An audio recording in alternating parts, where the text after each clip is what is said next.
Welcome to Season 3 of The Aggregate, narrative coatings from around the globe. It's a diverse assembly of designers, architects, artists, and builders from our vast world whose experiences, stories, and lessons combine to make the grandiose plaster genre feel just a little smaller. Our show isn't just about triumphs and tragedies. Moreover, it's about insight, takeaways, and ultimately growth. These factual fables blend to storied histories that audibly enhance the trade, slowly passing down time-honored traditions amongst a fast and fictional digital era. This isn't artificial intelligence. Instead, we're celebrating actual intelligence. So take a third breath as New Age Artisans coats the planet and changes the standards of what it means to educate, empower, and create. I'm your host, Jeremy Mistretta, along with my friend on the dials, Vincent Ryan, and welcome to our show. All right, welcome back, Plaster People. It's Season 3, Episode 5 of The Aggregate. Hopefully all of you out there in listener land enjoyed our chat with Matt Penites of the Round Table of Guatemala's Long Way Home.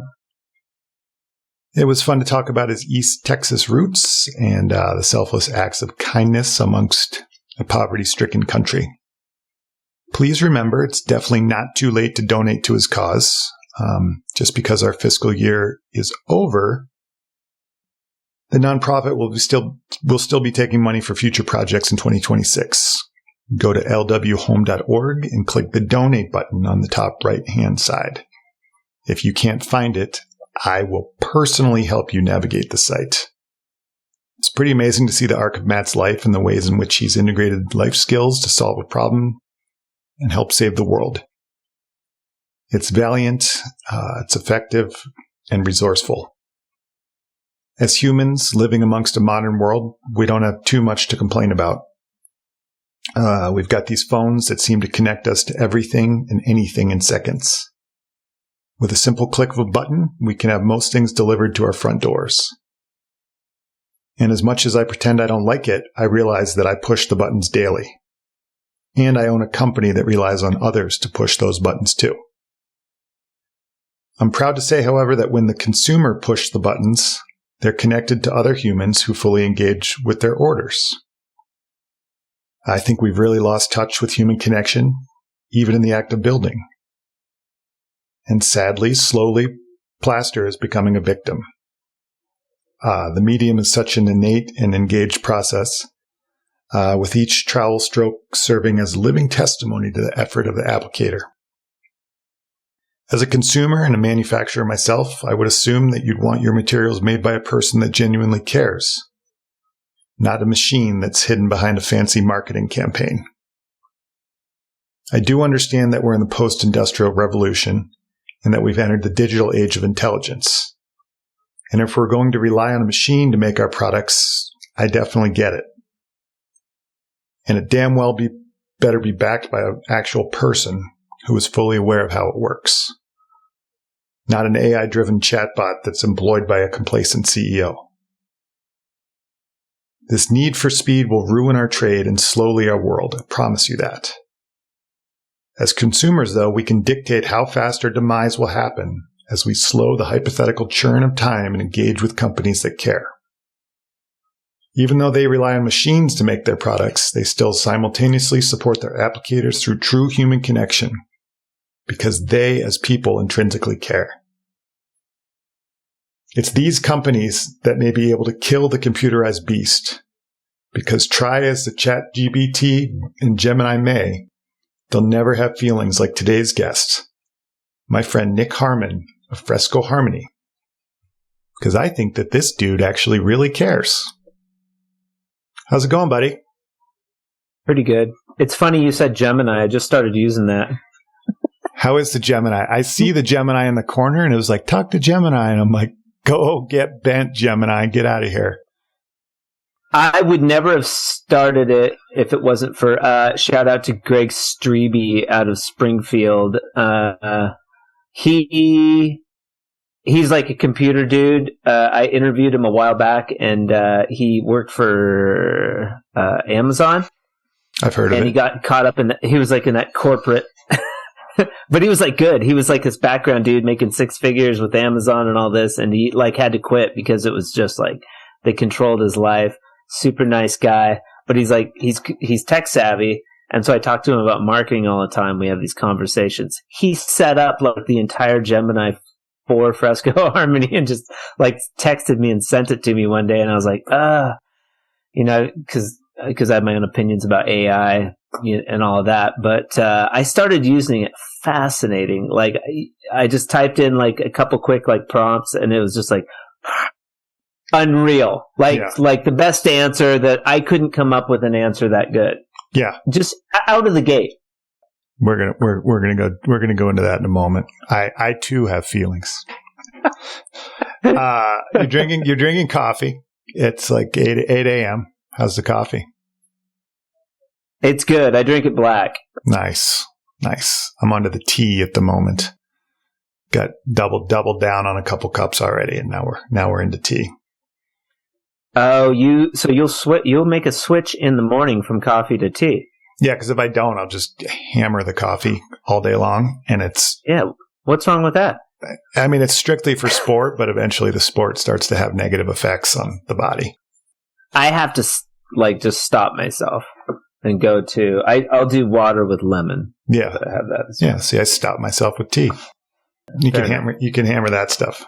As I mentioned in last week's episode with Matt Penites, his marketing team reached out to ours to discuss a collaboration. I was very taken with the mission of the program as well as Matt's effort, so it was a really easy fit. I was also super impressed that their search for platforms led them to us. As many of you know, we focus our winter months with these episodes and set our sights on the development of new endeavors in the off-season. I try to stay kind of in the know with all things wall system related. And I've been fortunate to call one of the greatest names in the finishing industry a friend, Miss Lydia Crowder. Her household name carries clout in any trade circle.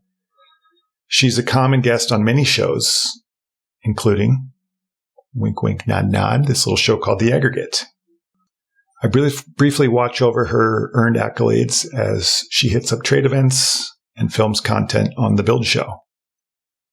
And when she's on a podcast, I generally listen, especially one called The Drywall Podcast. After some research, I knew it would be a good place to share the good plaster word, just like Matt from Long Way Home thought our show could help him. I'm not sure how many listeners listened to my episode on the Drywall Podcast. To me, it actually doesn't matter. From my perspective, it just takes a few good ones to connect with to garner some solid sales connections. Kind of a big fan of slow and steady wins the race. When I was on the podcast, I enjoyed the banter with Nick.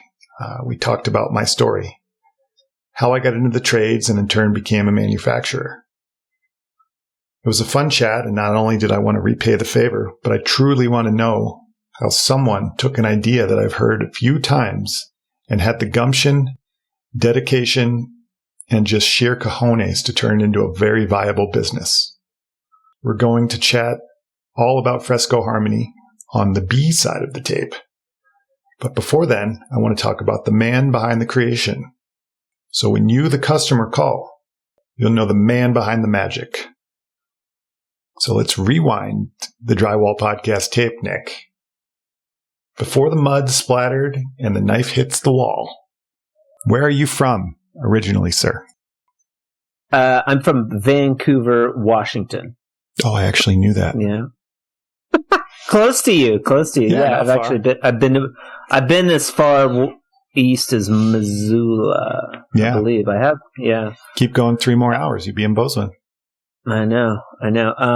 I love that you use a tape analogy too, because my sticker is it's a tape. It's a cassette tape. Oh, I know. It's awesome.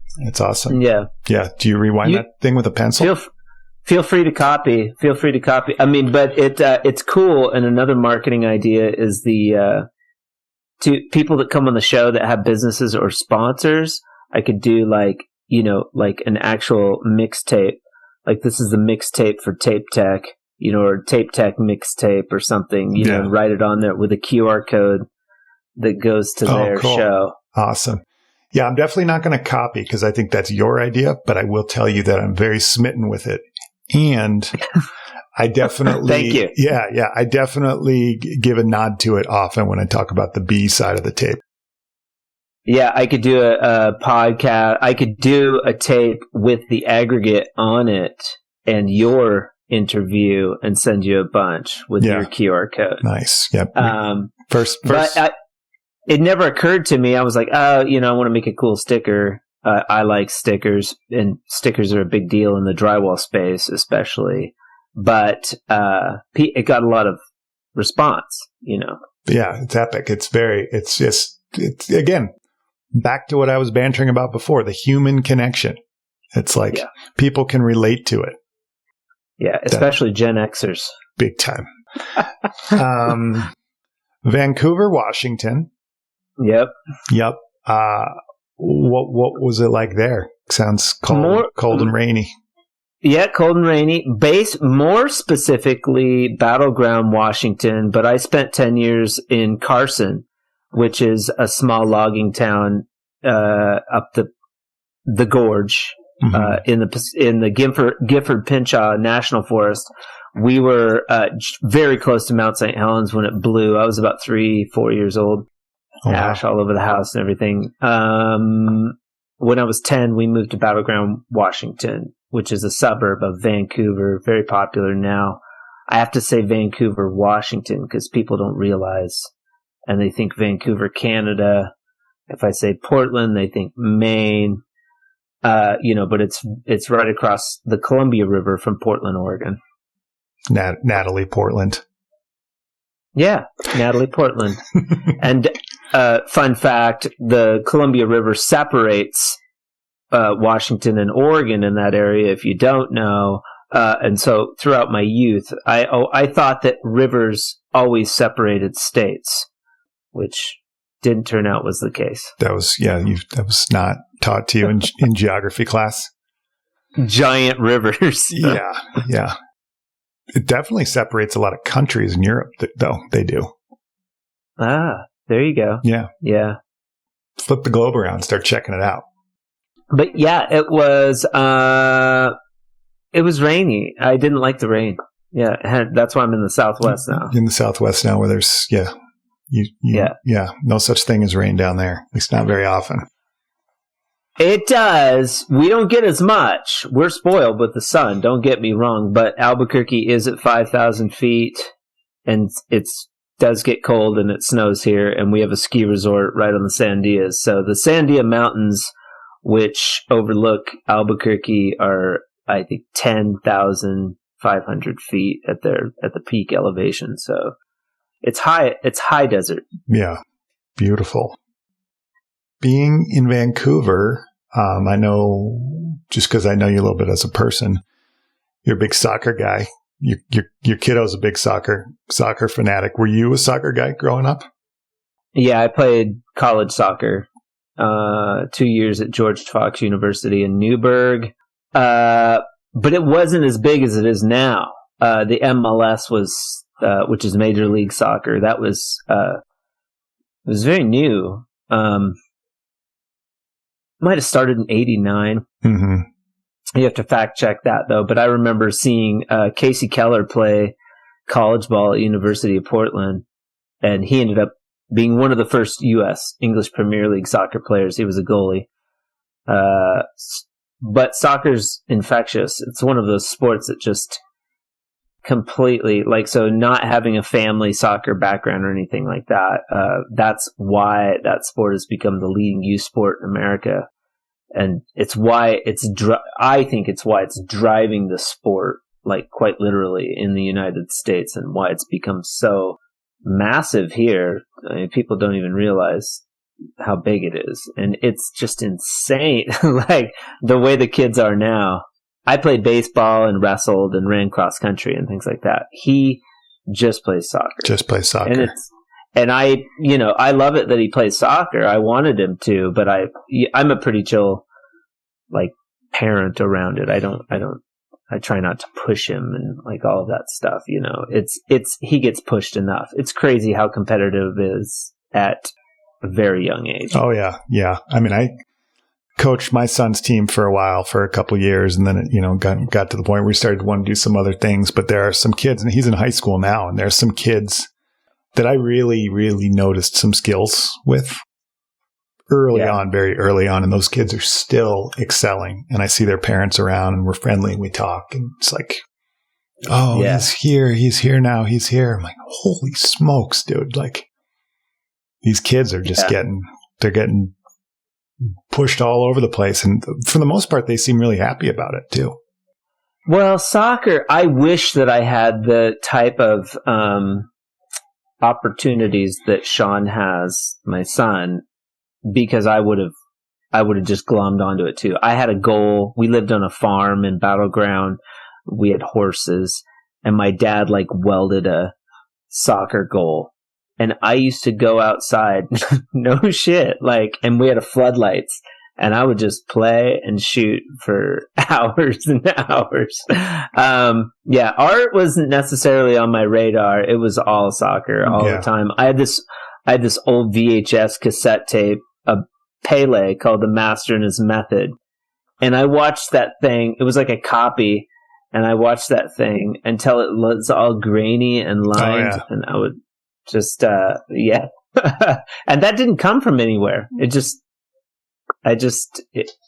got in there. Yeah. But Sean now, so to give you an example, he is playing on the New Mexico State team. Next week they play in Phoenix, and he's playing U11. But there's a lot less pool down here. Up in Washington, I made the state pool as a youngster, but it was in Seattle, and the competition even back then was so rigid that I never actually made the Washington State team, but I got as far as the state pool. Yeah. And then when you didn't make the state team, how old were you then? I was older than him, so that didn't start happening until 16, 17. Yeah. Like he's 10. He's 10. Yeah. Did you think, oh, well, it's not going to be a professional soccer player. Time to hang it up and get myself a summer job? No, I thought they were idiots for not choosing me. Well, clearly they were idiots. I mean, look at you. You're a specimen. No, I mean, it was challenging in soccer because the only thing you could do in soccer back then was go to college. Yeah. And I did get a scholarship, but I didn't have the scholastic element. And I was a derelict too, kind of. But George Fox University was a Christian college. And, I had no business being there, but I just wanted to play soccer. They had a good soccer program. I played soccer, but it was short-lived because I didn't get the grades. I was messing around. And yeah. I didn't want to do school. I just wanted to play soccer. Just wanted to play soccer. Didn't want to go to mass on Sundays either. You know what? We had chapel twice a week. And I would go in and I would get the little ticket, and then I would sneak out and I would go to the cafeteria and hang out for an hour and then come back and turn in my ticket. But it was founded by the Quakers. They were all hardcore. Yeah. I don't know why the fuck my mom sent me, honestly. Yeah. It was bad. Yeah. Yeah. She's like, maybe we're going to straighten them out. This'll do it. I met some cool people. The soccer program was amazing. The coach was amazing. But they were all, there was no cussing. There was, my soccer coach he was really good. He was a sports psychologist, but he was like, if you don't look good, you don't play good. And that stuck with me. There's little gems that stuck with me from that experience. So I don't want to put it down or anything like that. But it was not the right place for me. And there was no other place for me at the time. Because these programs now that exist now did not exist back then for aspiring soccer players. They existed for baseball players and basketball players and football players, but not necessarily for soccer. Yeah. Yeah. So when it was time to, kind of be done with the Quaker University, when, did you think, okay, now it's time for like a job? Did you work in restaurants? Did you, go into construction? What sort of jobs did you do? Yeah. I floundered a little bit. I actually still play soccer to this day, over 40 league here. And it's competitive as hell. Oh, I'm sure. But I still played just because I love to play. So I played in the Hispanic leagues in Salem, Oregon. But when I left, I floundered quite a bit. I remember being at my sister's house, and I went skiing, and I didn't have any money. And she was like, where are you? I was like, going skiing. And she's like, you know what? Like, you got until Sunday, and then you got to get off the couch type of deal, tough love. And I got hooked up. My mom's friend worked at a company called Fleetwood Homes of America in Longview, Washington, which is very close to where Kurt Cobain grew up. And I think he bummed around in Longview a little bit, but a mobile home manufacturing. And I remember seeing the drywall crew, and I was like, that looks cool. Like, I want to do that. Like, these dudes smearing the mud on the outlets and stuff. And sure enough, I got put into that division of this mobile home manufacturing process, where these mobile homes would go up and down this giant factory. Mm-hmm. And I worked there for quite a while, and I loved it. I was like, oh, I don't have to do homework. I can party. Nobody's breathing down my neck. But the soccer, unbeknownst to me, that dream, that's where it started to fizzle. Yeah. Was when I got a little taste of freedom. What was the work like? I mean, I know what, mobile homes, I know what the inside looks like. Been in a couple of them, and there's some really nice ones for sure. There are. I've seen some of them where I'm like, this is a mobile home. Wow, this is pretty sharp. But I know the walls are really, really thin. So what's it like to hang drywall on those? Well, it was fascinating because they make the walls and the roof separately. Mm-hmm. So they would set the ceiling on. One of my jobs was caulking the transition, because I think for transport, they would caulk the transition, the wall ceiling transition. Mm-hmm. And then when it would get to where it was going, then they would fix it up at the end. But one of my jobs was to walk around on stilts and caulk and paint that transition, in 6 floors, and grind my fingers down from smoothing out that caulking. Yeah. What kind of caulk was it? Alex Plus latex, or are we doing some high octane stuff? Who knows? I had a tool belt, and I had 3 tubes in this side and 3 tubes in that side, and I ate shit hard on stilts a couple of times. Ooh. Flying around doing that particular job. My first job though was spinning outlets and streaking. You just start getting familiar with the mud and the 6-inch. And I liked all that. And there was a dude that would do corners, and there were dudes that did, flats and butts, but everybody had a little job, and that's the job they would do all day. Yeah. Is kind of the way that worked. And there would just be a mass of people. And then one division would push the home. It would float on these air. They had these air, almost like a hover. Mm-hmm. Air things that would go underneath the mobile home, and they would pump air into them and it'd blow them up, and you could actually push the home around the place and then pull the air out of it and it'd sit down on the ground. Like Egyptian style. That's how they did it, man. And then each division was in charge of moving the floors throughout they would go down this way, they go over, they go up, they go over, and they go back down. And by the end, you're pumping out 3 houses, 5 houses, 9 houses. Oh, wow. Yeah. And we get bonuses based on how many floors we produced and how good they were. But the bonus was a shit incentive, because they always sucked. And at the end of the day, you could make, $12 to $14 an hour. It wasn't great, but it was good enough to live on back then. Yeah. Did you, so you got the boot from the sister off the couch. Did you, where did you live when you were working on the mobile homes? I moved in with my buddy Josh in a mobile home out in the middle of Hawkinson, Washington. So we were out in the middle of the woods, and I could not have been happier. That was, we partied and we had a good time, and I did that for like a year until I got tired of the union, or I got tired of that job. And my stepdad was a superintendent of Turner Construction at the time. Large commercial construction company. And he suggested that I go into the union for drywall because I like drywall. I was like, oh, this is cool. The day goes by. It's nice, hard work. I just didn't like the mobile home. It was it was the watered down, like shitty way to do drywall. It wasn't like the real way of doing drywall. And so he suggested the union. I remember I quit.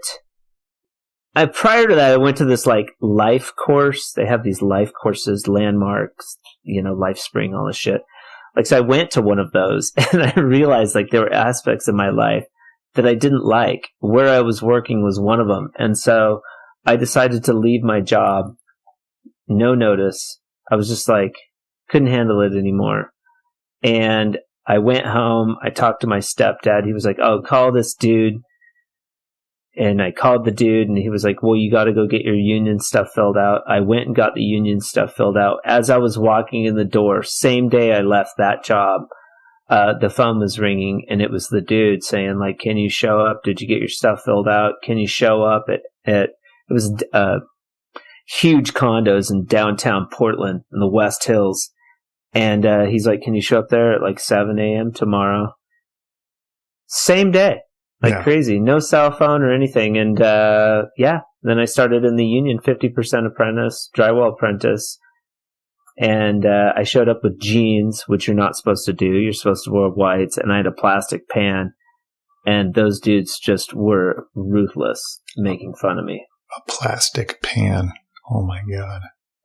Yeah, that one was, they passed it around and made fun of it. Did it have the plastic pan, but then the little metal blade on the top? Oh yeah. Yeah, I know the one you speak of. I think we actually have one on the shelf in the other room. I mean, it's nice in a pinch to have one. It's not like they don't work, but in the union you want a metal pan. Yeah. Got it. And so I tooled up. After that, I tooled up and I got myself a pair of whites, Dickies, which I still wear to this day. Because if you don't look good, you don't play good. And so, I learned that looking professional is a big part of, and everybody looks like shit when they do drywall. So looking good, acting good, being respectful, all that stuff goes a long way. Mm-hmm. Yeah. Especially in, I think a slightly underserved community like drywall, where there's, interesting characters, eclectic group of people that you meet every time. If you can show up on time, if you can dress good, if you can act accordingly, those are the hard parts. You can learn the trade. Yeah. It's got a bad rap for sure. For the amount of skill it takes, it has a super bad rap. It's weird. Yeah. Were you stringing out paper tape? Yeah, in the union, that was my introduction to the tools, the actual drywall tools. So I was cleaning tools and carrying scaffold for 6 months. No joke. Busting my ass. But I liked it. It was outside, it was good, hard work. And, after a while, the journeyman came to my, my personality, I guess. I was a cocky bastard, soccer player. I was super cocky and, I gave, I would talk trash and they're this dude's not going away. No, they'll vet you for 6 months before they, and then they'll start slowly teaching you shit after that. Yeah, for sure. Yeah. We got this one employee and he left to go get surgery on his mouth, and he texted me. He's like, I'm getting surgery on my mouth. And I said, are they sewing it shut? Right. That's kind of, that's kind of the banter on the job site. That's what, it's good stuff. It's fun. I'm sure you guys have your own hierarchy there. And when somebody comes in and they want to learn, do you have because you're a pretty established professional, fairly well-known plaster outfit, do you get people calling you and being like, "Hey, dude, I want to come like apprentice for you, all just the learn"? Time. Yep, all the time, and that's that's a nice fucking problem to have. It is. It is. The challenge here, though, is that like where do you put these people? Like where the cost of living is so much that if I tell somebody, oh yeah, you're gonna have to rent a house, and they're like, what do you mean? It's $2,000 a month to rent a house. I'm like, that's what you got to do to figure it out until you can stay, you can come here and become established. So it's really an investment when people want to come do it. And then also on top of it, then I tell them too, like, we have to put you on the books. We have to make you a legitimate employee. We can't just bring you on and pay you cash. That's illegal. Not at this point in time in my life. Yeah. You run a professional outfit. You have to, you have to do that. Yeah. All of these, the working in the union, I'm assuming all of the projects were commercial, right?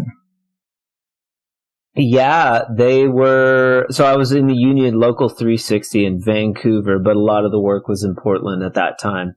And, I did that for a little while. I rose to like 80% union because I was good from Fleetwood. I could work with the mud. And these guys were like, I was always like, give me that tool, dude. I can run it, And so I was always eager to learn and become a journeyman. I didn't think they were making a bigger deal out of it. But that's always been the case with me and anything involving mud. So I think a common thread on the Drywall podcast is that there's an appreciation for mud. Like, you have to have that thing, otherwise you won't really do it because it's such a thankless trade. It's really hard. Running the tools is hard. It's very laborious. Not everybody would really wants to do it. And then at the end of the day, you've got everybody's like, oh, I could do that. I choose to sub it out, Like, everybody can do plaster, I'm sure, but in reality, no, I could go do tile too, but it would look like shit and it probably wouldn't stick to the wall, cause I don't know what I'm doing.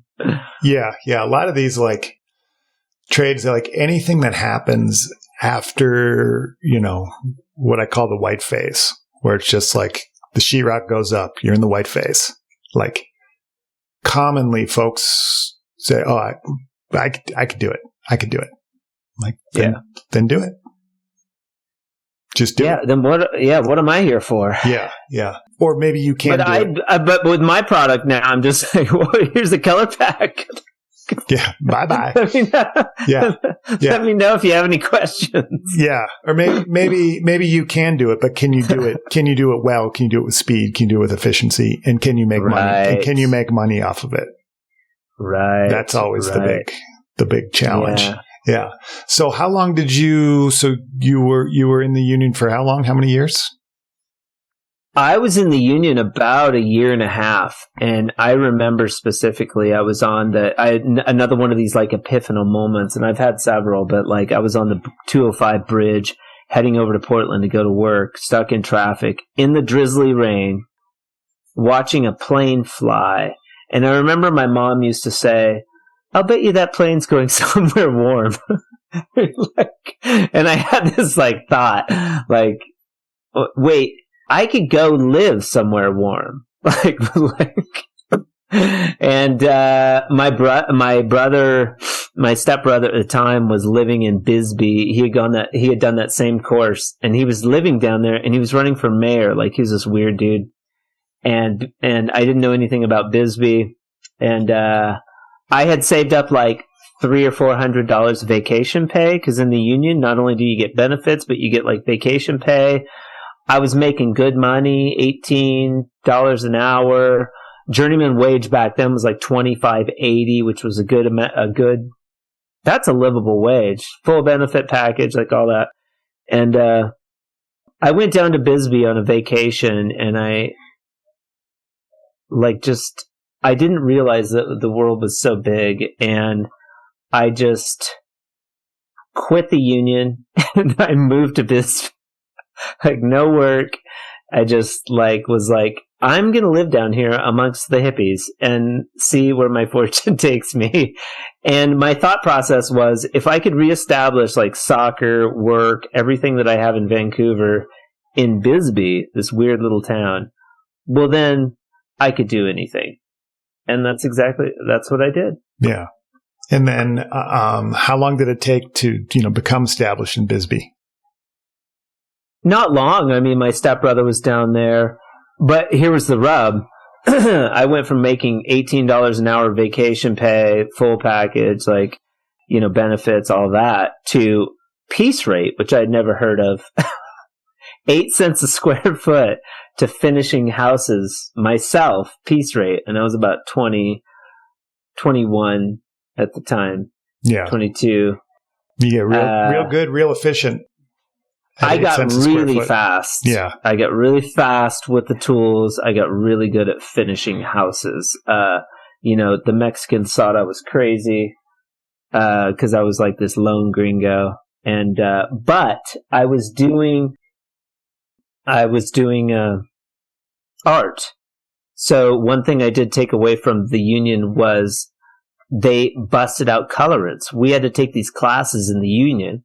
And there was a competition where these union apprentices would enter in this competition to finish like these little cubicles at some IBS build show or something.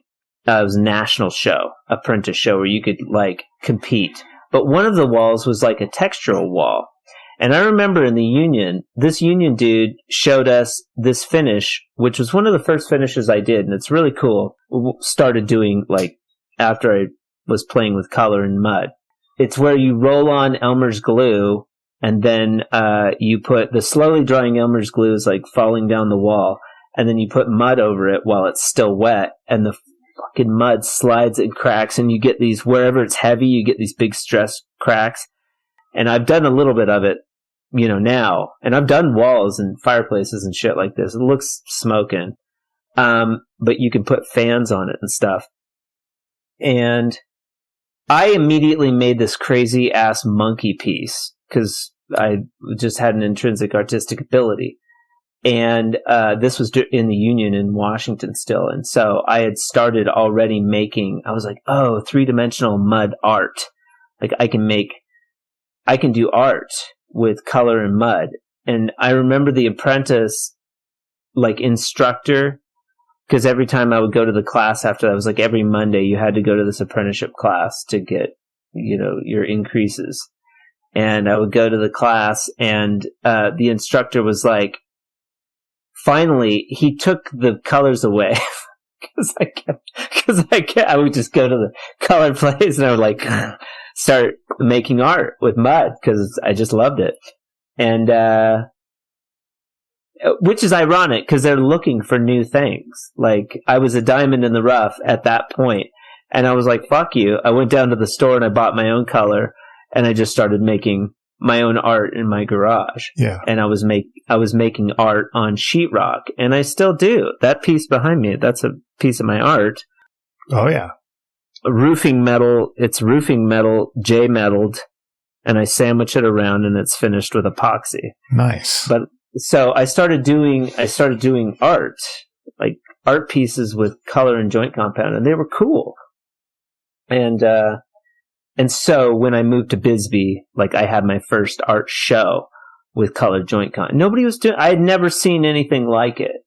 And it instantly took the mud to the stratosphere. It took this monochromatic medium that's you're in heaven. It's when you're on the job site, it's everything's white. You're wearing white. There's sanding dust. It's hard. You're just in this white world. And then it was like Technicolor and the Wizard of Oz. It was all of a sudden, I've inserted color into this world that's always been monochromatic. Yeah, you're I think the acid's working. Like, this is Yeah, awesome. Yeah. I was like, oh, I've discovered like sliced bread. Yeah. You can do art with colored joint compound. This is like amazing. And so I really started fleshing that out, like making art pieces, like real legitimate art, and then figuring out how to frame them myself affordably, but all the while, Bisbee was where I started to do that. I'm going to be an artist. I'm going to do color joint compound. I'm going to sell art pieces. That was the original deal. And I did that all the way to when I went up to Crested Butte, Yeah. And then when did you have the epiphany, like, let me take this to the next level. Let me bring this inside homes. Not just on art pieces, but actually on the wall. This is a funny story. Because my boss, so I had been in Crested Butte for quite a while, and we're getting into the B-side a little bit, but I feel like that's okay. Yeah, we can give a little teaser. My boss, so there was a company, you probably heard of them, Hopper Finishers out of Phoenix, Arizona. Uh-huh. Okay, so these dudes we were doing. So after that experience in Bisbee, I started doing drywall. A friend of mine had a friend in Crested Butte. When you're in a place like Bisbee, it's a small town. Hippies, there's history to that town, but you can look it up for yourself. It's very cool. It's a lot like Jerome, Arizona, and a lot of these small towns. I'm sure Bozeman was similar back in the day. You get these like cool, like, people that are like outdoorsy and Bisbee was more hippie oriented. It was the largest town next to San Francisco on the West Coast during the mining boom. They had over 50,000 people in Bisbee. And when Phelps Dodge Mining Company pulled out of Bisbee, it left it essentially a ghost town in the late 1970s. And all these hippies moved down there and they started squatting in all these like places. It's 22 miles south of Tombstone, like in the Old West. Everything about it I love. So, I couldn't have gotten any farther south. We were 2 miles from the Mexican border. So, Hopper Finishers, back to the story. I forgot where I was going with that, but, I ended up so the people I met there were really cool, and they had people and they knew people from all over. So I'm getting a more eclectic culture in Bisbee, even though it's a hard town to make it in. And one of my friends had a twin brother in Crested Butte, and that person would come to Bisbee and visit all the time. He was like, "Oh, you should go meet Brian in Crested Butte." And I'm like, "What? What's that?" I didn't know Crested Butte was a ski town, and I like to ski, and so and I like outdoor stuff, and so when I found Crested Butte, I was just like, oh, this is it. And I worked for Brian. He was a cool dude. He paid a good wage, like $22 an hour, I think at the time, or $20 an hour. And, it was all 1099, and the crew was really cool. And if it snowed over 12 inches, you could go skiing, and, all that stuff, all that mountain ski town stuff. And, I worked with those guys for a while, still doing the art, but it wasn't until, Hopper Finishers came up. We were doing a project for a contractor named Jack Huckins, ski in, ski out, $12 million monstrosity. And he had these guys doing Venetian plaster on all of the common areas of this house. And Brian was smart, my boss. He was like an underwater welder, followed the dead, cordon bleu chef, super cool dude, mean as hell sometimes, but we played poker together and drank beers at the bar and shit. And he was like smart enough to be like, I don't want you anywhere near this job. Because these guys were like super secretive about all their methods, because they had like this plaster class that you could take in Phoenix and pay $500. I'm like, that's stupid. I could do that, Same apprentice I used to be. But like at one point, I remember coming onto the job to check out what was going on. I think Brian had me doing patches somewhere else. He had me away from the job because he was smart enough that he was like a mouse in the corner just watching these dudes, what they're doing.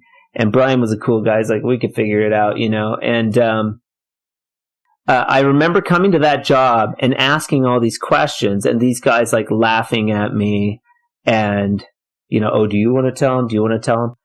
But what really struck me was, because I was understanding square footage price at that time, and I remember drywall 5/8 hanging, finishing, and texturing, high hard was going around $135, and I remember asking how much the square footage price was on the plaster, and someone said $12. And you don't have to be like, I mean, my entrepreneurial brain kicked in, but like, you don't have to be a genius to know that's a pretty broad gap from $1.35 to $12. And I was like, oh, and for whatever reason, Hopper, those guys, they just ran them ragged. I was like, have you guys checked out the ski resort? Have you gone mountain biking yet? They're just like there to work. Like, that dude's a slave driver. And they were dicks, like, for lack of a better word. They were all dicks. They left, and I remember the GC wanted the downstairs done too. And Brian was like, we can do it. And for whatever reason, Hopper was like, fine, we don't want to go back up there. They sent the materials, and we got to do the downstairs in that same Venetian plaster. Well, we were doing full wall textures with a pool trowel, just like Drywall Shorty uses. She does her little Santa Fe texture or whatever. It wasn't as messy as hers. It was more clean. Yeah. But we were doing that texture to most of the houses. It's a great texture. It covers everything up, and it hides a lot when you go to paint, and it looks fairly smooth. So when we did that Venetian plaster project, I instantly was like, oh, it was hard to get off my stuff. It took 3 of us to go across the ceiling, the burnishing. My boss was like the Swedish chef over there with powders and pigments and, dust flying. And he's like mixing up all the stuff, and like, we're pushing, we got to get it done. And it took 5 people to do a small ceiling. And I was just like, wow, this is a lot of work, man. And I didn't get to use, they gave us those little trowels, and I was like, why can't I use my 6-inch, So instantly my brain was like formulating a plan. And, I was like, you could color the joint compound, and you could do that texture and theoretically paint and texture at the same time. But in the back of my brain was like, even if I charged $3 a square foot, that's twice as much as hanging, finishing, and texturing drywall. Who gives a shit? And I'm 1/3 of the cost of plaster.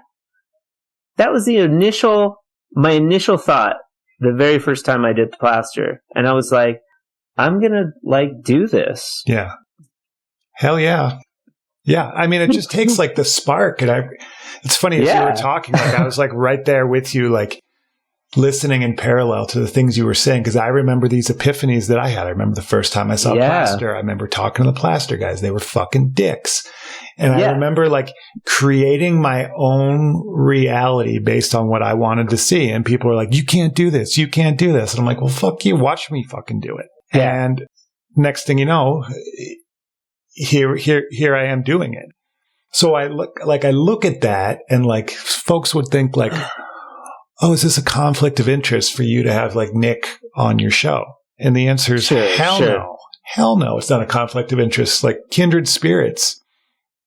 I was telling my girlfriend last night, I was like, I don't do colored mud because I have to. Like, I could certainly do plaster, and you and I were texting, and I'm like, I have all the appreciation for plaster. Like, it's an art form. I get it. And I work with a spreadable medium. Yeah. It doesn't have anything to fucking do with that. But the backlash that I've received for what I do is unfair. In my opinion, it's like, and I get it. I get why it hasn't been done. But also at the same time, like, why? I was texting you, like, why?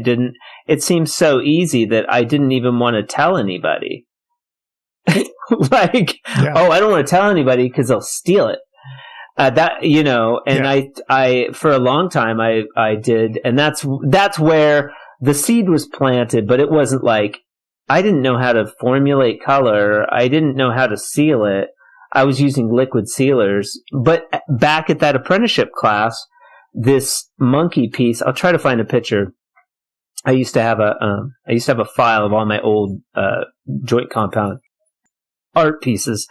But like back when I did this monkey piece, it was 3-dimensional, and it was actually done with plaster. But I remember propping up the head, and then it sagged, and it made this cool monkey nose.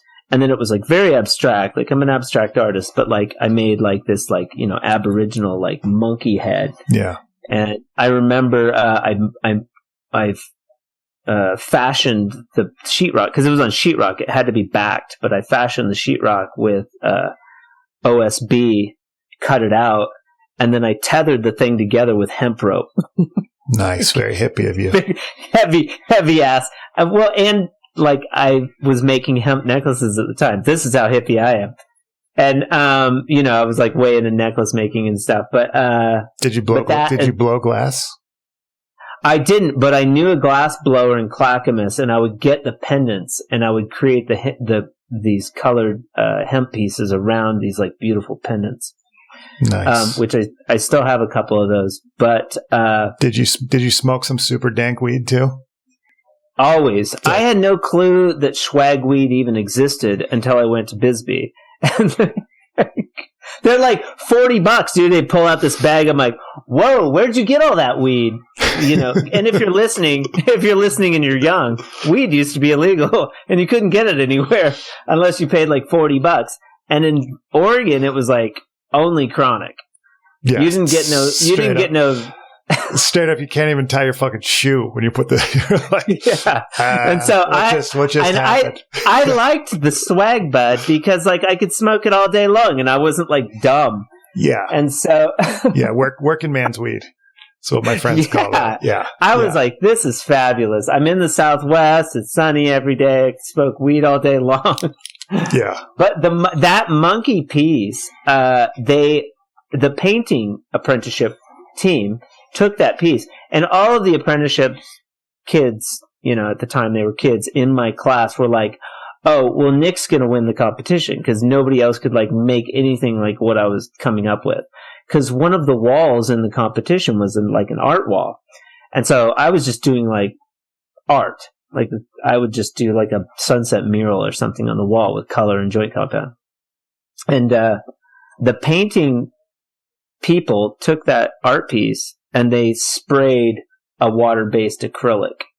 And I filed that away. And so when I was doing my first walls in Crested Butte, the Hopper Finishers was also using like an Ocon and a round edge sponge. And I recognized that they were using a round edge sponge to not leave the lines on the plaster. They were like, instead of spraying, they were using a round edge sponge, and they were keeping those break lines more subtle. And so I was like, oh, okay, well, I could seal, because it had to be sealed.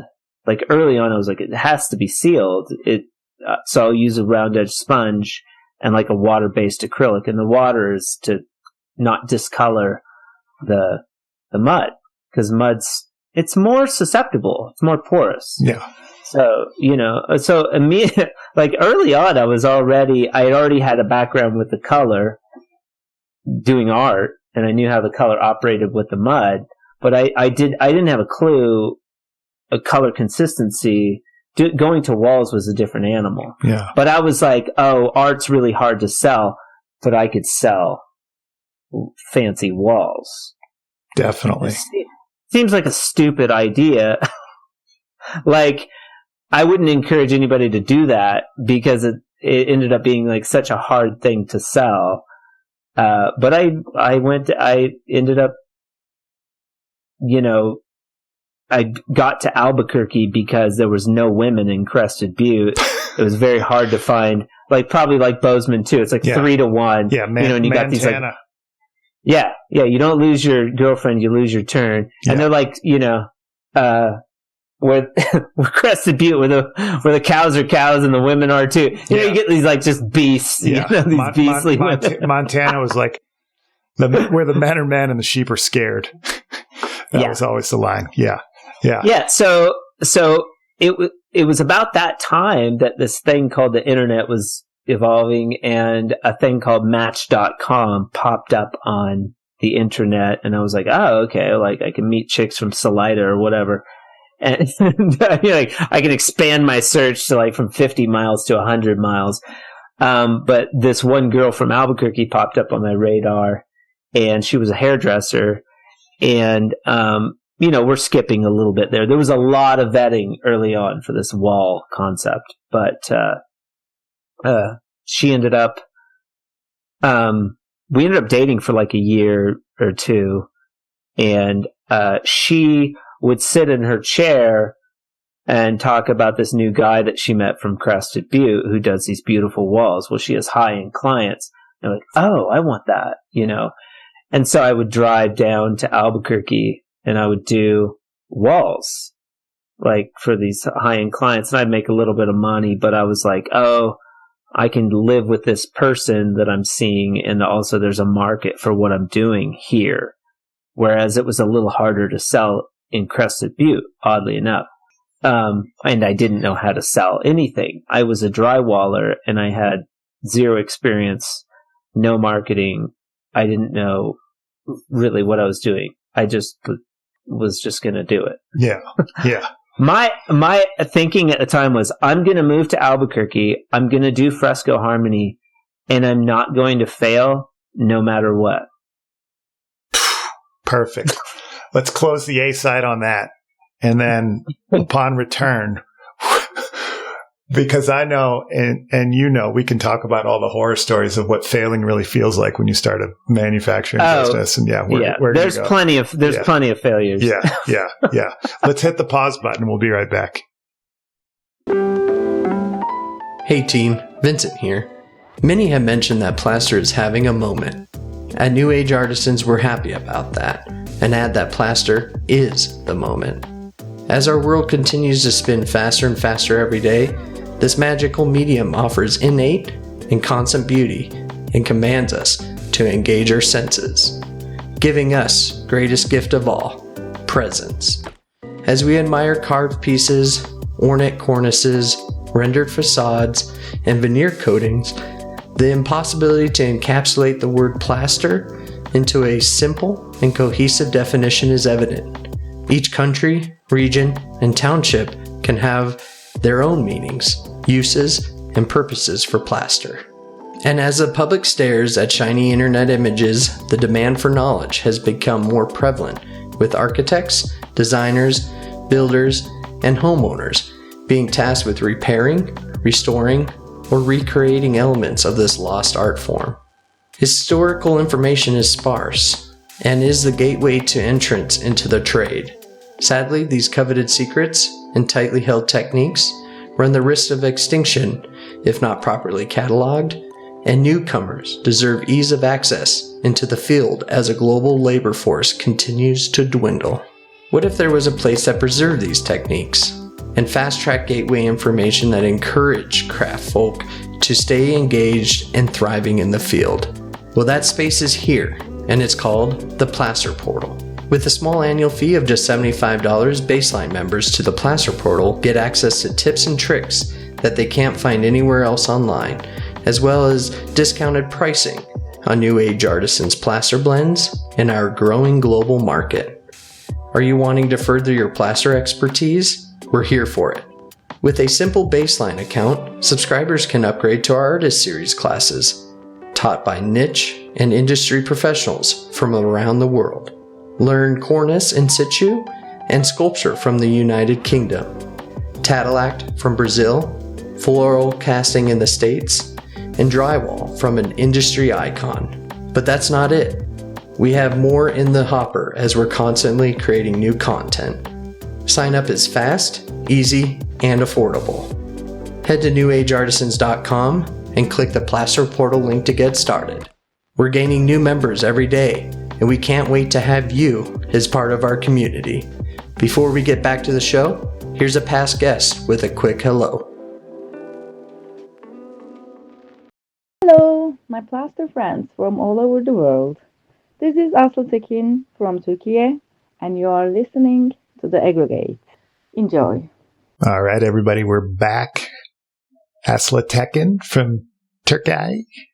How you doing, my friend? It's beautiful. Speaking Nick, we're talking to Nick about, doing art. Asla is a amazing architect, bioengineer, and we had her on the show last year, and she's been doing some art shows in Budapest with all of her plaster creations. So give her a little check out. Very, very cool. So thanks for dropping in and saying hello to us.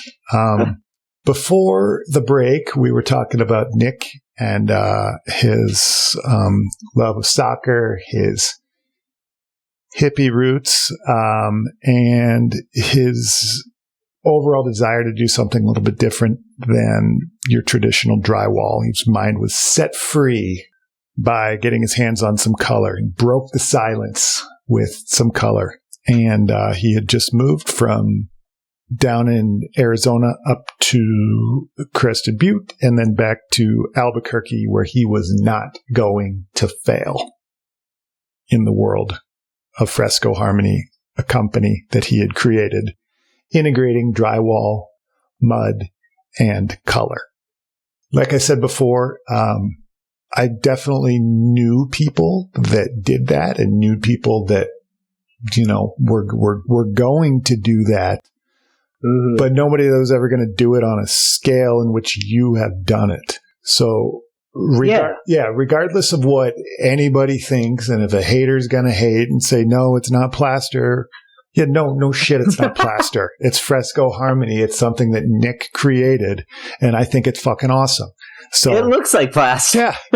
So I mean, it looks like all those like earthen plaster. Every time I see like earthen plaster, it seems like beautiful earthen plaster. This doesn't look like, maybe not as rich in color, but a lot of the earthen stuff, I'm like, oh, that kind of looks like Fresco Harmony, Yeah, no, it's really cool. Like my reaction. It's such a fun and unique idea. And then, we all have these ideas and we all have these brainchilds, but very few times do people take them and actually have the gumption to turn them into a business. And that, to me, is where I'm most impressed with this conversation. Ignorance, I think, would be the cornerstone of this conversation. Had I known, because I started a gallery too. Like I was making, because of that old Elmer's glue idea, I was still doing art when I moved to Albuquerque, but I had started to do these finishes with the Elmer's glue and then the mud over the top. And I'm still getting this like crackle effect because I would make samples and I would show these outlandish samples to the builders who would quickly laugh at me and be like, what the hell's that? Swirling colors together and way over the top. And I see people do it with Fresco Harmony now too. They get Fresco Harmony and they go crazy. And it's like this beautiful outlet. And I'm like, that's fine. Do whatever you want. My recommendation, I've been doing this for 20 years, is simple cells. Like, keep it as easy as you can, just put some sand in it, do one, nice finish on the wall. That's all, seal it. And also you get paid more because the easier the finish, the faster you go too. There's that part of it as well. But I get it. Because initially I just wanted to create the most, crazy beautiful walls. Yeah. Well, that's the same way with plaster. It ended up looking like pastel, psychedelic pastel swirls. They were just so over the top that it was, you're not thinking about it from that standpoint. You're thinking about it from, you're not thinking about it from, oh, I'm a homeowner. This is my, at the time, they're probably 1.5 $4 million homes now, but at the time they were like $500,000 homes in Crested Butte. They don't want some stupid ass finish, and the builder gets that. Yeah. And so I didn't have that knowledge. I didn't have the knowledge on how to maintain color or anything. So I was selling what I could sell. And same thing in Crested Butte. But I remember in Albuquerque, but early on, one of the clients was like, you need to put, because they would give me the color deck and I would have to match a color, but I didn't even know how to how to get consistent color early on, and it was a painter that actually was like, "Oh, well, you should try using a syringe." And I was like, that's so smart. So, early on, I started to measure the color, and then I was like, "Oh, okay, I can create a color formula." And and people don't realize, like, "Oh, you're just dumping color in the mud." And it's like, no. Like, very quickly, I was like, I have to duplicate this color if I sell a room. If I have to mix more than one batch, I need to be able to create that same color. Well, unbeknownst to me at the time, ready mix joint compound mixes just like paint. The color consistency is uncanny from batch to batch. There's no drift unless I jack up the color a little bit or my color's wrong. You could do a whole house and get perfect color from batch to batch if you use the same mud. I didn't know any of that. I was just like, oh, I want to use ready mix. It's easy to use. That's what we use for texturing drywall. Like, I'm going to paint and texture at the same time. That was the original idea, and my finishes were textural. They weren't flat like they are now. I quickly went to a more flat finish. Still not perfect, but it's more flat. And it didn't really fly there. It didn't really fly in Crested Butte with the builders like I thought it would, but in Albuquerque it was. I was getting some jobs, and I remember having to go back to Crested Butte to work to make money. And I mean, we're talking like, borrow money from my parents. I was used to living on nothing. So, I was just and again, the product did not exist. So I would take all of the colors to the job.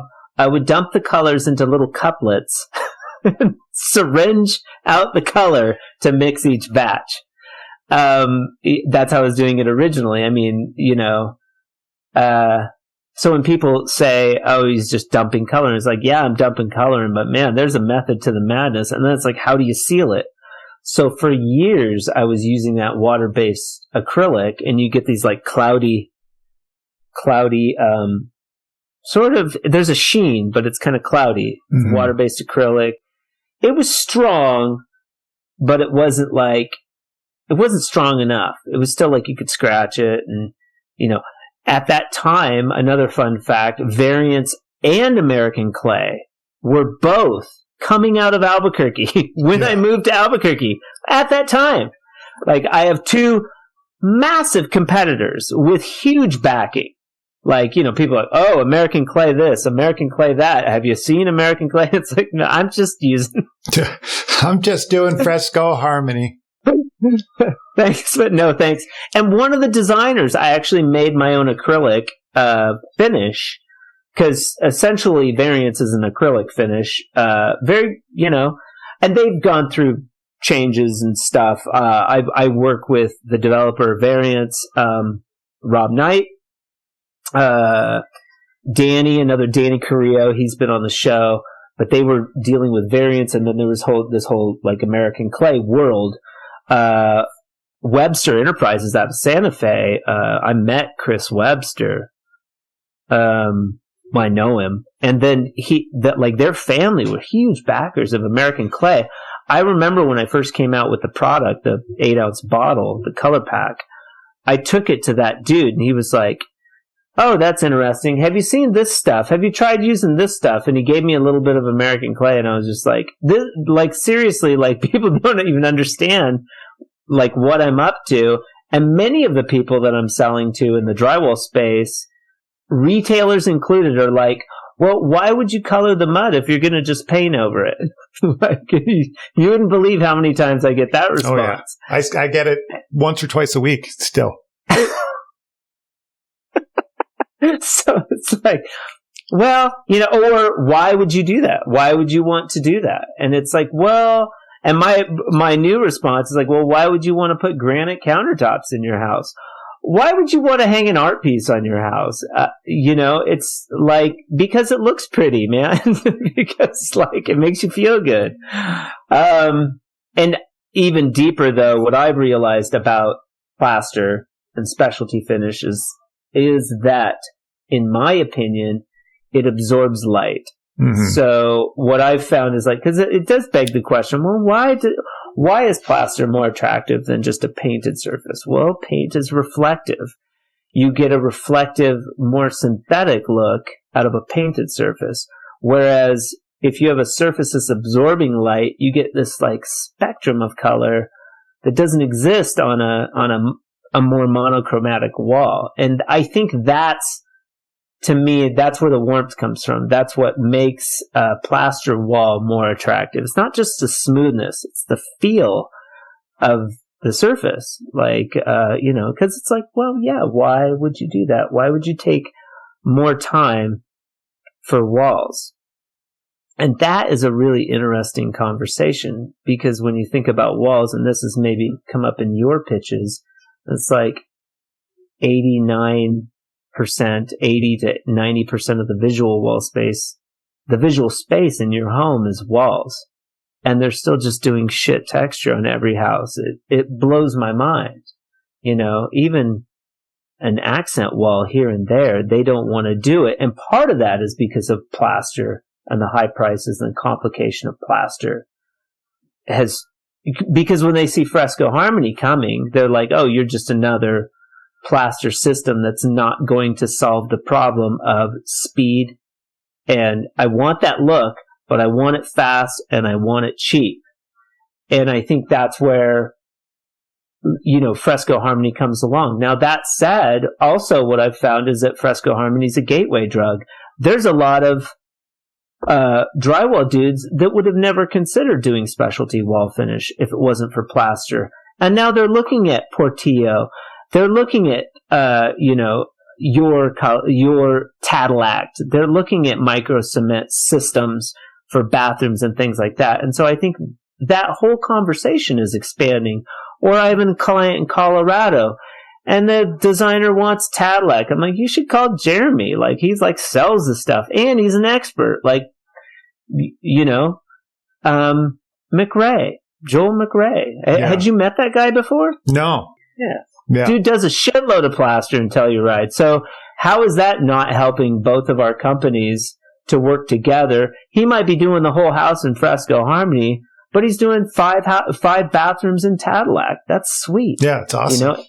And he can do it, and he can buy all the product from you, and he can get all that customer service, which is essential. Those guys at Hopper that were being dicks, like, I probably would have never came up with Fresco Harmony if they just would have been like, oh, you should come to Phoenix and check out our class. We'll give you some product and get you going. Duh.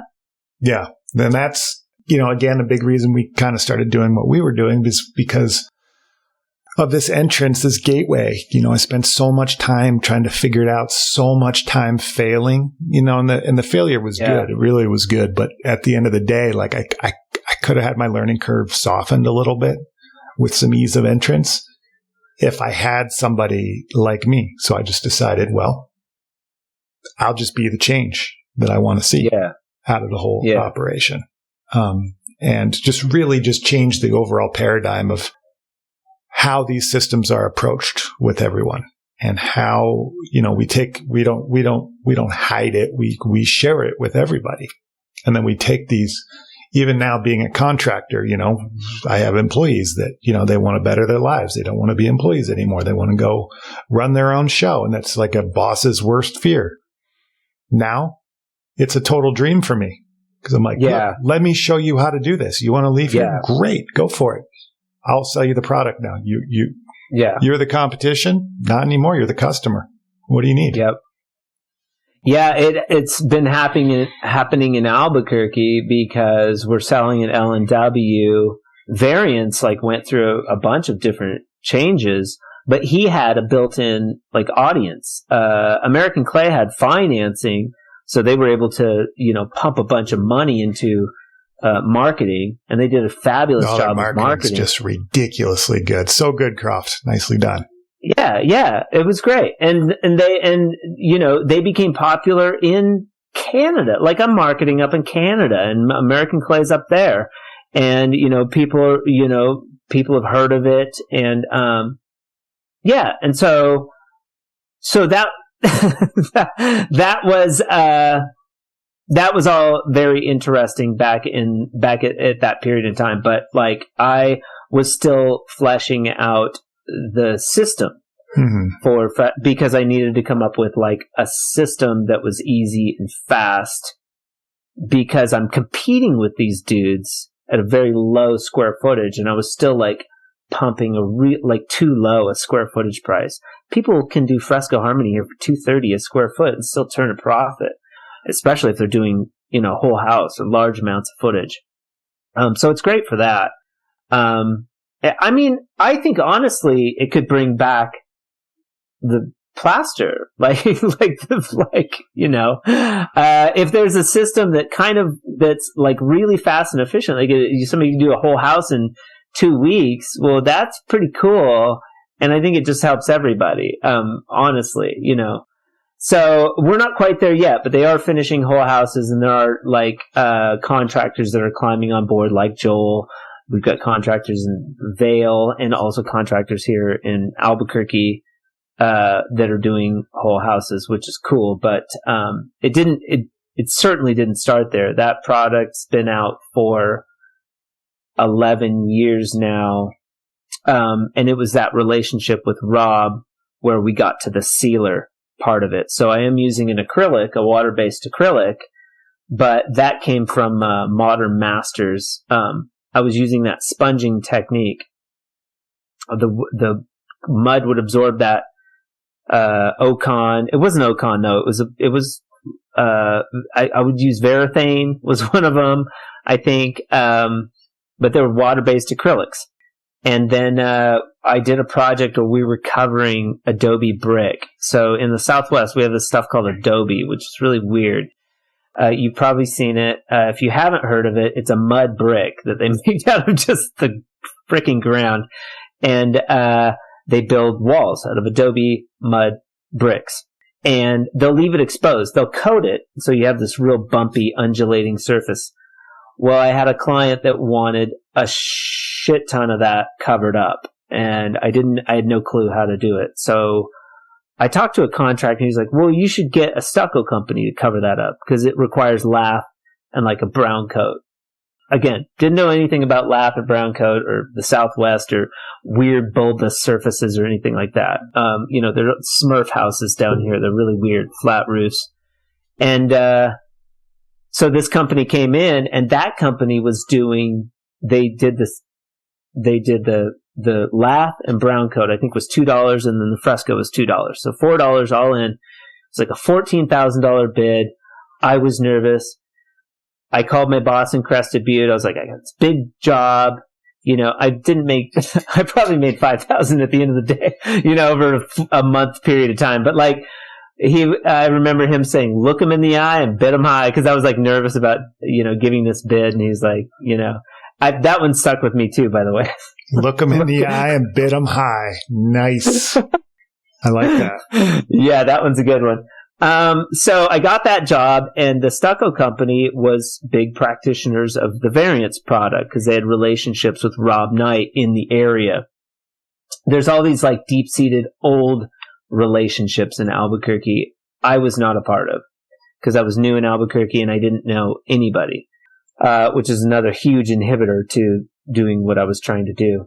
And Ron Saint was his name. He was like, I remember asking him, isn't there a trowelable sealer?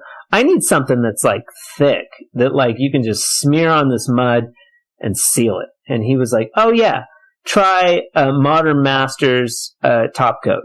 And he's like, goes on like butter. And I remember using that stuff, and I was just like, oh, this is it. Like, I cracked the code.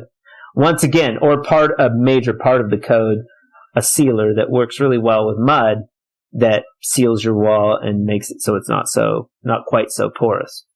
Because Variance was touting durability, of which I didn't have that like durability rating, which isn't necessarily as big a deal now. But fast forward, several years, that sealer became a large part of Fresco Harmony product line. So we have a satin and a gloss sealer. Oddly enough, I'm working with my competitor, selling their sealer with my product. Yeah. And so just another way how all of the cogs fit together. And I had never talked to Rob Knight until I needed like an exterior synthetic product on a project I was working on. I was like, you can't put mud outdoors. I need something water resistant or something. And he gave me a product to use. It didn't really work, but we developed a relationship. That was a failure. That job was, I told the clients like, hey man, I'm trying this shit out. Like I've never done it. But again, that willingness to do something that you've never done and just throw it out there, as long as the clients were like, I'll do it hourly, but I need to get paid. And so I was always like, if you could get paid for your research, well then, man, who cares? If I'm making $2,000 and it takes me 2 weeks and I've got $500 in material, that's paid education. Like, and that was always like my mindset early on. It wasn't about making $1 million. And so that part of that piece of the puzzle came, after that sealer piece of the puzzle was sort of the final like brick in the system of Fresco Harmony, which is a 3-coat system. Whether you're going over existing painted texture or level 3 drywall, no sand, no primer. You just, you do a heavy base coat, same exact texture that we were doing in Colorado. You do the pool trowel. I still use a pool trowel today. Shout out to Comay. They're manufactured. Comay out of Italy is manufacturing us a custom designed pool trowel. That's a Bianco trowel that doesn't leave black marks. That's it's a 14-inch like kind of flexy pool trowel that's just amazing. Well, that'll be in 10-inch and 14-inch, and then we have an 80 color line now.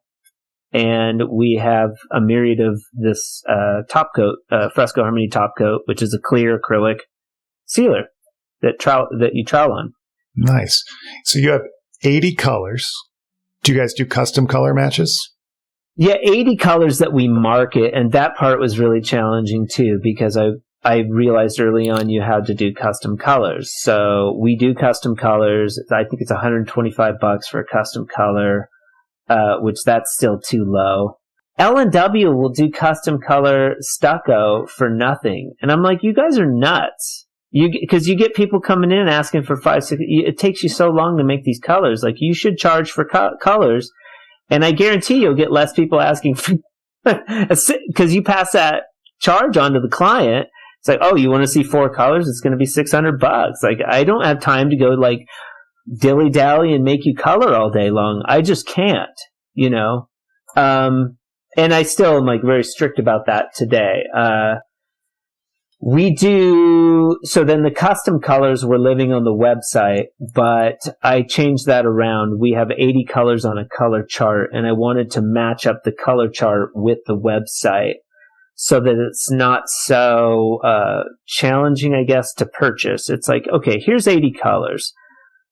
Another thing that I tell clients is that the finishes are all earthen, and I'm sure you've come up against this where like, it doesn't really matter if you're going like Dove white to Navajo white. Your whites are going to be pretty consistent because it's an earthen finish. You're not going to have the drastic difference that you have with paint. Just pick one of the 80 colors. You're going to love it. Trust me. You know what I mean? You don't have that, sticker shock of paint when you use a color with, I think, with plaster or Fresco Harmony. It's like all the colors are pretty badass. You can pick one white to the next and you're not really going to notice. Yeah.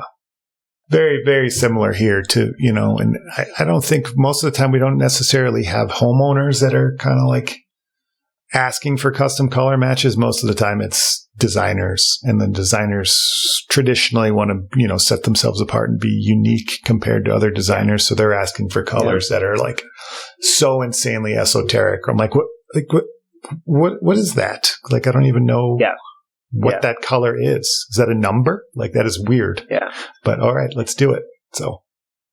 And I'll do like call in or text me the code, and I'll cross-reference that code with what I already have. Yeah. And if I have a color that's close, I'll be like, this color's pretty close. But like in Mr. McRae's project, he wanted 4 custom colors on that, and he was like, I think in this instance we need to these need to be tight for the designer. Mm-hmm. And he paid the $600 or whatever for 4 colors. Yeah. And I'm getting paid for my time. It's like, okay, that's fine. And he's passing that expense along to the client, as he should. Yeah. Hopefully at an increased rate, Mr. McRae. We've got Mary, who does that here in our shop. That's what she does, 40 hours a week. Just custom matches colors for folks. I'm curious about, you said level 3 finish, which is great, but no priming. So you just run Fresco Harmony right over the top and you don't get any ghosting. Like holidays? No, not so much holidays, but more of just like an area of suction where you're going to see the butts and the flats different, like they would flash. Oh. No, not when so here's where the background in drywall comes in handy, because I understand what they're trying to do. It's not flat. It's the illusion of flatness when you're going to finish a band or a butt. Yeah.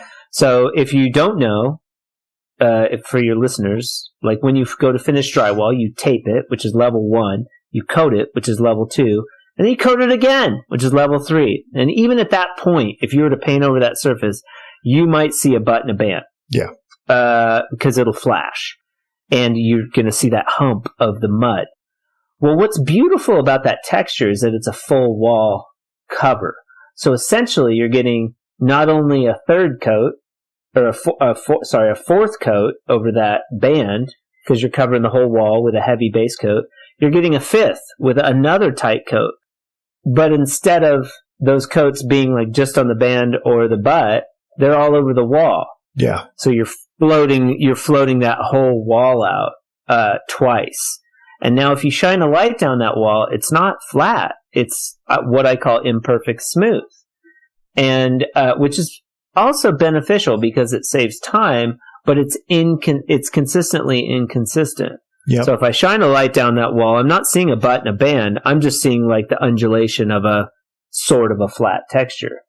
If a client looks at that wall, they're going to see a smooth wall because they don't know. Yeah. And they don't care. Yeah. They want it done fast and they want it done cheap. Yeah. And I will go back to that every day and twice on Sundays, because if you're dealing with a contractor or a homeowner or a builder, there's the argument that people want to brag about their walls, and some people do, but that's pretty rare that somebody wants to brag about how much they paid for their walls. Those are my people.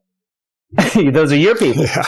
And at the end of the day, though, when you're dealing with the contractor, they're like, where can I save money? Yeah.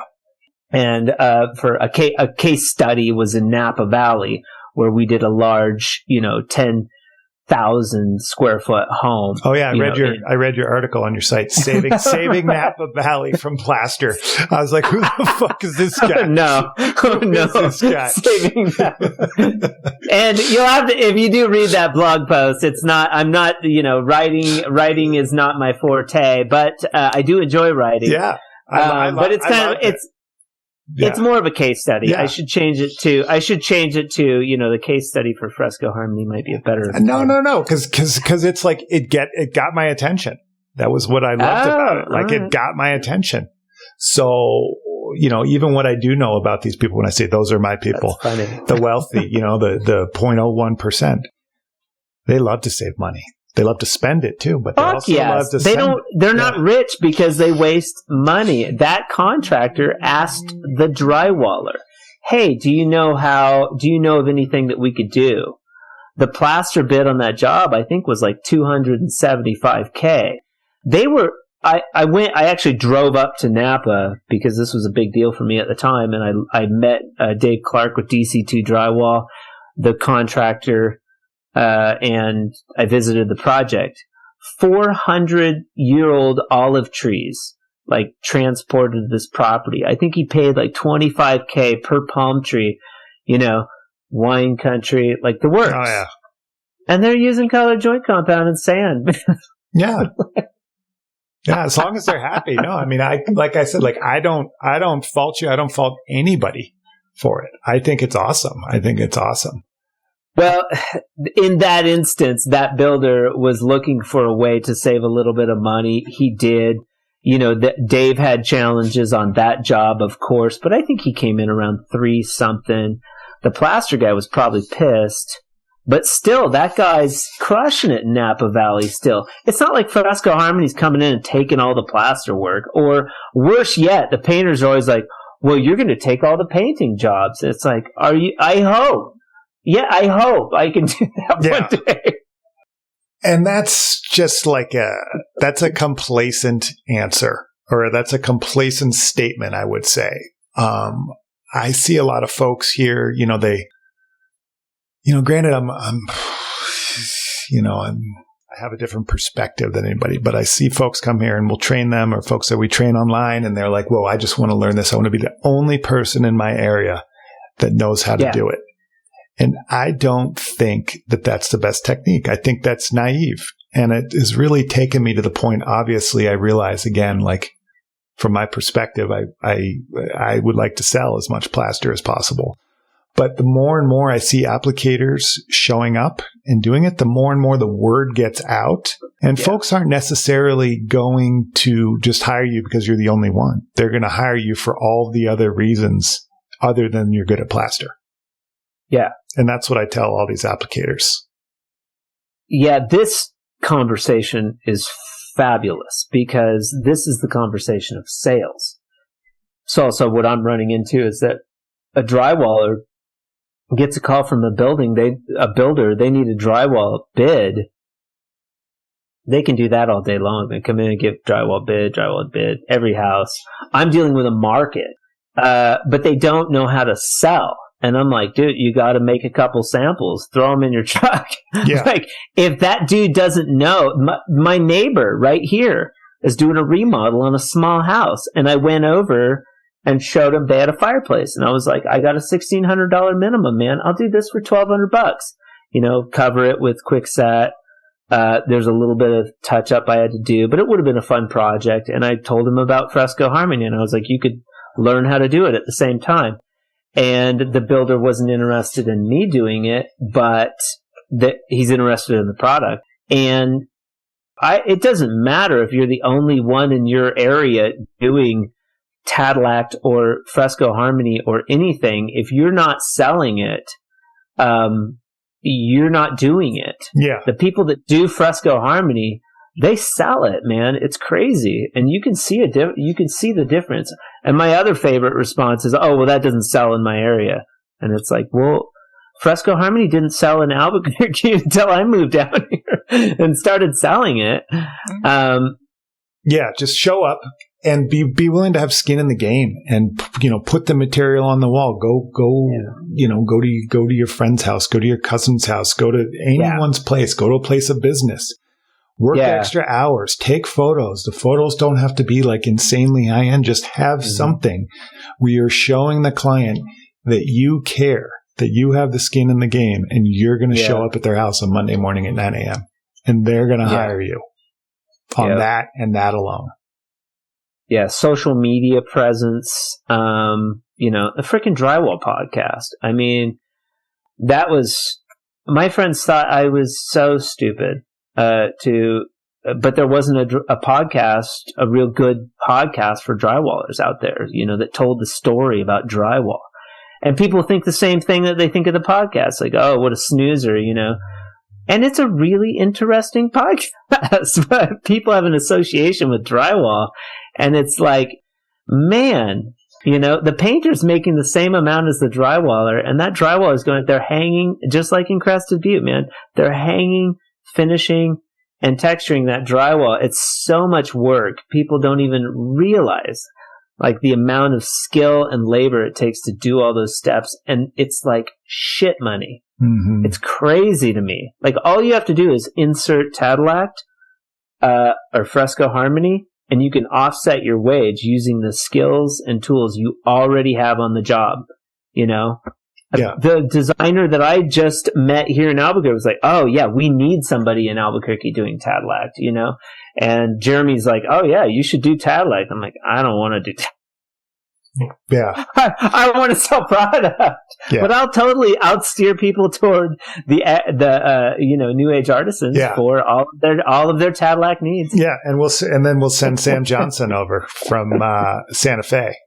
There you go. Sam from Santa Fe, and he could shout out to Sam. Yeah, Sam. He's actually we're in a bit of a pickle next week. He's coming up here to give us a hand with a big crew, and you know who else is coming up here from your other stomping grounds? Fernando from Aspen. From Aspen. Oh, cool. Yeah. We got. Yeah. You just pull a ton of people together on a job. We don't normally do that per se, but this one is like unrealistic expectations by That's this awesome. Contractor. And this contractor, besides the fact that they're my friends, they also, we do an incredible amount of business with them every year, and they cannot let these clients down. There is no questions asked. And they're asking us to do the impossible, and they're willing to pay for it.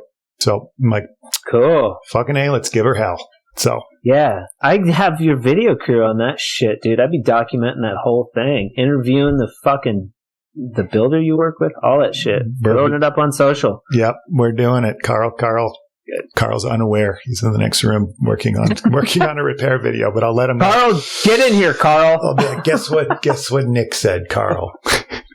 You're doing it. So no, I love all the social media stuff. If your Instagram, all of those posts are just phenomenal. You guys could do a little more. You could post more. People tell us that all the time. Yeah. Do more. Post more. You know what I'd like to see? You guys post more shitty stuff. Post more like just crappy video and photos. Just throw them up there. Just like start throwing it up there. Yeah, and that's another thing people say. They're like, you're going to get more followers if you have less quality video. And I'm like, I don't care about more followers. What I care about is quality of the follower. That's what your content is just like pristine. Thank you. Yeah, it costs a lot of money. Hear that, Carl? But it's worth every penny. So it's worth every penny. Well, you're marketing too in the confines of the plaster realm, which has a higher expectation of image and design and sexiness and all that. You're competing against Giancarlo down in Florida, man. There's nobody sexier than that. the sexiest of all the finishes. We had him on the show last year. It was awesome. That was awesome. He was an incredible guest. Remember Giancarlo? Yeah. Oh, yeah. Yeah, I bet. Yeah. He was an incredible. You want to talk about passion? That guy is like next level passion. Level passion. He is. He's passionate about it. Yeah. So you sell your material in stores too, right? Yeah. Yeah. How many stores? Yep. We just got into New Mexico Plaster Supply here in Albuquerque. Nice. Full circle. I talked to her dad like 8 years ago. Yeah. And he's connected with a bunch of the builders, but we sell an L&W here, 5 locations in Colorado, 3 locations now in Canada, 1 in England, and 1 in Texas. Yeah. Sweet. And a smattering. Yeah. And if there's a general public, Vincent wants to decide, like he's done with me producing podcasts, and he's done fulfilling orders and doing takeoffs, and he wants to be a Fresco Harmony applicator after listening to this show. How does Vincent get a hold of the material? Well, I would say, Vincent, just stay right where you are, buddy. You don't want any part of this.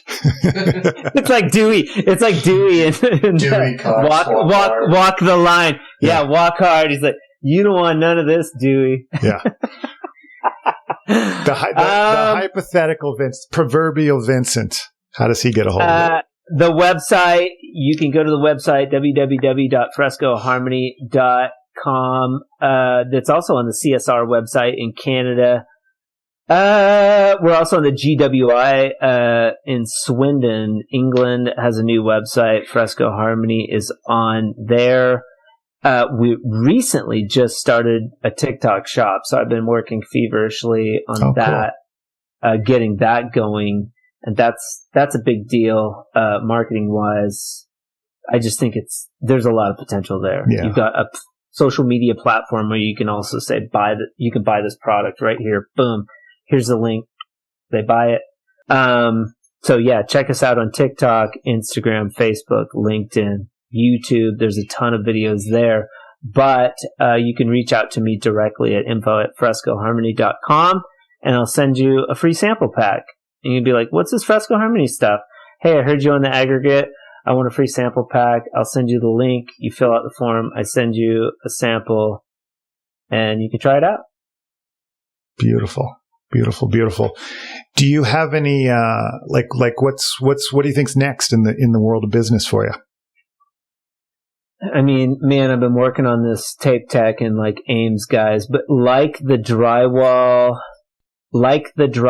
community, there's resistance all the way up. It's not just the individuals that are buying plaster in Fresco Harmony.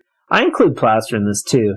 People are resistant to change, of course. But it just seems like more so in the like trades, you know, they don't, because you guys should be targeting all the stucco people. It's like just like they would just crush it, you know, and offset. It's like, oh, okay, we're in the winter. We're going to be doing Cadillac bathrooms now. And, you know, new age artisan products in, you know, elements of the house because we're stucco guys. We use a trowel all day long. The challenge of sales is also into the retail and the higher ups. So the patience of getting into larger distributorship. If I had my druthers, I would be selling in more shops, you know, and in broader locations, creating the product to be more easily accessible so that more people can use it. England's challenging, but and we're looking at Australia. There's a market there. They do a lot of plaster in Australia, and it's all about networking. You know, Dieter with Comé has been super helpful. He's a plaster dude. Yeah, who's amazing. You know, yeah, things like that. Yeah. Continuing to connect with people in your community that are interested, because like. It's been interesting, the Aspen people, because they do a lot of plaster, and they're like more open to it because plaster's it's hard on the body, more so, as you know. It's really, you know, difficult. So I think they've liked the fact that it's, you know, the application part of it is, you know, it's a little less laborious. You know? But I don't know what sells it better, if it's like, I don't know, you know, it's a crapshoot, you know, but I think what it's doing for like the Cadillac, I keep hearing about Cadillac and I keep hearing about micro cement like all over the place. So, oh yeah. Those are the buzzwords, you know. Yeah. And as we were saying last night, you know, as my friend Ariel Crawford down in Texas says, you know, it's not about competition, it's about collaboration. And that's smart. That's what I'm all about. I mean, those Hopper dudes, you know, I still think about those guys. Like not only were they not telling me because their secrets were so amazing, but like they were being mean about it. You know, and I'm just like, hey, you know, I would have taken those guys skiing, you know, and showed them around the mountain if they even knew how to ski. Yeah. Well, now you're going to go skiing with me. So I hope so, dude. Come down. We'll go to Santa Fe Santa Fe is a pretty awesome mountain. Yeah. They just don't have any snow this year. Yeah. It just started snowing up here again, which is a good thing. Yeah. Well, thanks so much for being a guest. This has been an insanely fun episode. And I'm going to be able to say, I knew that guy when. Can't wait. Thanks, man. I appreciate you having me on this show. Your openness is, it's refreshing. I've known you for a little while now, and I've been, you know, I've heard about you through, you know, because I was always trying to sell drywall Shorty, and she's like, oh, Jeremy Mastrada, he does all that up here. I tried plaster, you know, and it's like, I'm not going to, you know, beat a dead horse. It's like, you don't want to do it. You don't want to do it. Let Jeremy do it. But and then we finally got to know each other. You reached out. So I appreciate you for that. And yeah, this is how it works, man. And doing a podcast, like you get that same, like, you realize like the value in just this. It's It's so cool. It's so cool. It's so cool. Yeah. Well, thanks for being a part of it. We couldn't do it without you, buddy. Thank you. Yeah. We'll talk soon. Talk soon, man. Bye. See ya. Thanks for listening out there, everyone. Please tune in next week as we skip west for some shop talk with Tim Jordan of California Wall Design. We'll chat Venetian, Marmarino, and Tadillac, of course. But perhaps more importantly, we'll discuss his company's approach to gilding and the level of craftsmanship needed for the timeless application of doors, tabletops, and ceilings. We can't wait to talk acid washes, colored wax, and colored glass. You won't want to miss this one. Until next time, cheers!